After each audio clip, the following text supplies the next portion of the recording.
पहना कर अच्छे अच्छे खाना खिलाते हैं। खाना खिलाने के बाद फिर जब रात होती है तो वो पहले वाला अमीर शहर जिसके पास ये सैयदजादी पहले गई थी, उसको ख्वाब आता है। वो ख्वाब देखता है। ख्वाब में क्या देखता है कि जो है मैदान महशर कायम हुआ है, मैदान महशर बर्पा हुआ है, और आका दो जहां सल्लल्लाहु अलैहि वसल्लम उस अमीर शहर की तरफ से जो है अपने चेहरे मुबारक को फेर लिए हैं। तो वो अमीर शहर कहता है, या रसूल अल्लाह, मैं तो मुसलमान हूँ, मैं तो आपका गुलाम हूँ, मैं तो आपका उम्मती हूँ, आप मेरी तरफ से चेहरा मुबारक क्यों फेर लिए हैं? तो आका दो जहां इरशाद फरमाते हैं, तेरे पास क्या दलील है कि तू मेरा गुलाम है? तेरे पास क्या दलील है कि तू मेरी उम्मती है? तो वो शख्स हक्का बक्का रह जाता है। फिर आका दो जहां इरशाद फरमाते हैं, तुमने मेरी नवासी को यही जवाब दिया था ना, तुमने एक सैयदजादी को यही जवाब दिया था ना, तेरे पास दलील क्या है कि तू सैयदजादी है? तुमसे मैं पूछता हूँ, तेरे पास क्या दलील है कि तू मेरा गुलाम है? अगर तू मेरा गुलाम होता तो हरगिज मेरी नवासी के साथ ये सलूक नहीं करता।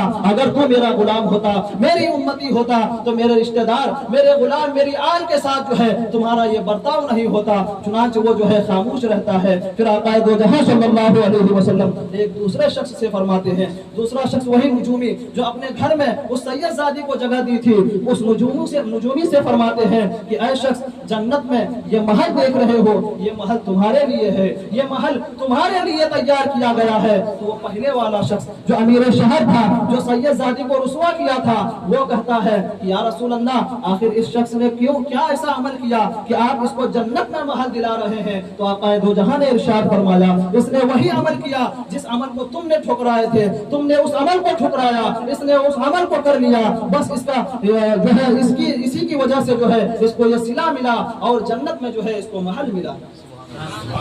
मिल्लत इस्लामिया। फिर जब सुबह होती है तो वो अमीर शहर यानी जिसके पास पहले वो सैयदा गई थी, वो अमीर शहर जो है अपने वजीरों से कहता है कि ये जो है वो शख्स कौन है, उनकी तलाश करो। फिर सब तलाश के लिए निकलते हैं। जब तलाश के लिए निकलते हैं तो उनको वो मिल जाते हैं। फिर वो कहते हैं कि आप सैयदजादी को जो है अपने घर में जगह दिए हैं?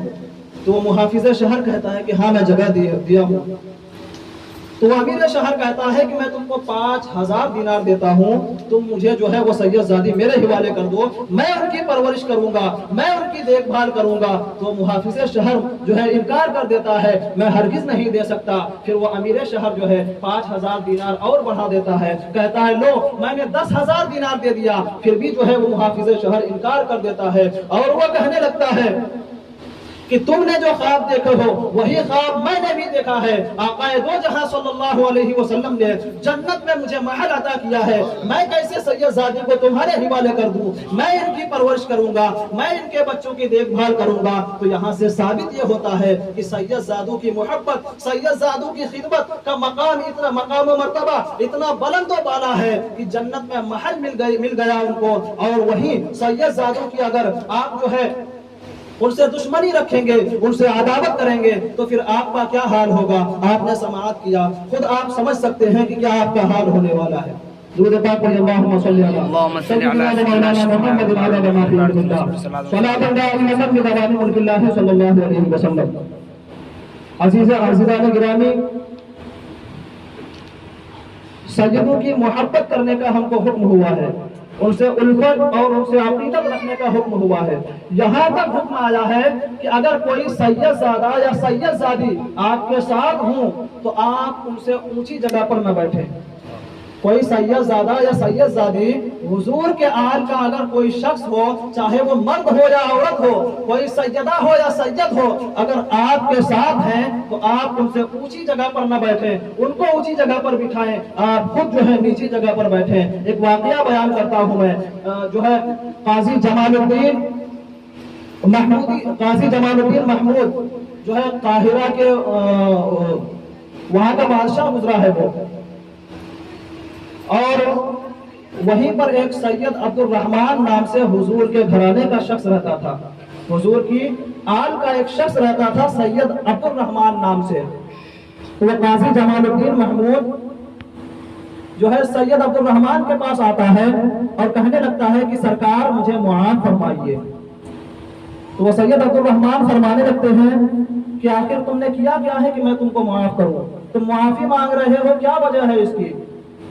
تو وہ قاضی جمال الدین محمود جو ہے وہ کہتا ہے کہ سرکار گزرا ہوا شب یعنی کل کی رات میں جو ہے قلعہ پر بیٹھا ہوا تھا اور سارے جو ہے بادشاہ حضرات بیٹھے تھے، سارے شہنشاہ لوگ بیٹھے تھے اور آپ کی بھی تشریف آوری ہوئی تھی، آپ سب سے اوپر کے مقام میں بیٹھ گئے تھے، بس مجھ کو یہ بات ناگوار گزری تھی کہ میں بادشاہ ہوں اور آپ ایک عام آدمی ہیں، آپ جو ہے مجھ سے اوپر بیٹھ گئے تھے، مجھ کو یہ بات ناگوار گزری تھی۔ جب رات کو میں سویا تو آقا دو جہاں صلی اللہ علیہ وسلم خواب میں تشریف لائے اور فرمانے لگے کہ اے قاضی جمال الدین محمود، کیا تم کو یہ بات ناگوار گزری کہ میری آل کا شخص، میری اولاد، میرا نواسا اگر تم سے اوپر بیٹھ گیا تو تم کو یہ بات ناگوار گزری؟ جب صبح ہوتی ہے تو وہ جو ہے سید عبد الرحمن کے پاس چلے جاتے ہیں اور رونے لگتے ہیں اور عرض گزار ہوتے ہیں کہ میری کیا مجال کہ میں سید زادوں سے اوپر اونچی مقام پر بیٹھوں، میری کیا مجال،